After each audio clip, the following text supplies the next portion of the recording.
Bank ఆక్షన్స్‌లో properties తక్కువ రేటుకి వస్తున్నాయి కదా అని చెప్పి చాలామంది తొందరపడి కొంటుంటున్నారండి. కానీ దాంట్లో మీరు తీసుకోవాల్సిన జాగ్రత్తలేంటి?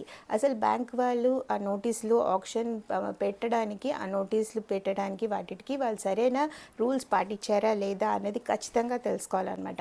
ఆక్షన్‌లో కొనడం బానే ఉంటుంది. బ్యాంక్ వాళ్ళ దగ్గర కదా కొంటున్నాము, ఇంకా మనకి ఏంటి ప్రాబ్లమ్ అవుతుంది అనుకుంటాం. కానీ బ్యాంక్ వాళ్ళు వాళ్ళ లోన్ క్లియర్ చేసుకోవడానికి మట్టుకే ఆలోచిస్తారు కానీ ఆ ప్రాపర్టీకి సంబంధించిన డీటెయిల్స్ వాళ్ళంతా వెరిఫై చేయరు. సో మీరు కొనుక్కునే ముందు బ్యాంక్ ఆప్షన్లో కొంటున్నారు అంటే కనుక డెఫినెట్గా లింక్ డాక్యుమెంట్స్ దగ్గర నుంచి ఈసీ దగ్గర నుంచి ఒక లీగల్ ఒపీనియన్ కూడా తీసుకుంటే చాలా మంచిదండి.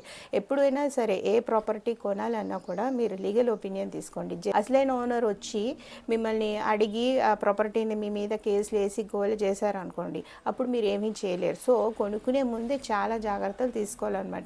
కేసు వేశారనుకోండి కొన్న ప్రాపర్టీ మీద, జస్ట్ బ్యాంకుకి మీరు ఎంత కట్టారో అంత మటుకే ఇస్తుంది, కానీ మీరు దానిపైన కట్టిన ట్యాక్సెస్ కానీ వేరే ఏమైనా మాడిఫై చేసుకోవడానికి రెనోవేట్ చేసుకోవడానికి ఖర్చు పెట్టిన ఆ ఖర్చులు ఏమీ బ్యాంక్ ఇవ్వదు, ఓనర్ కూడా ఇవ్వడు.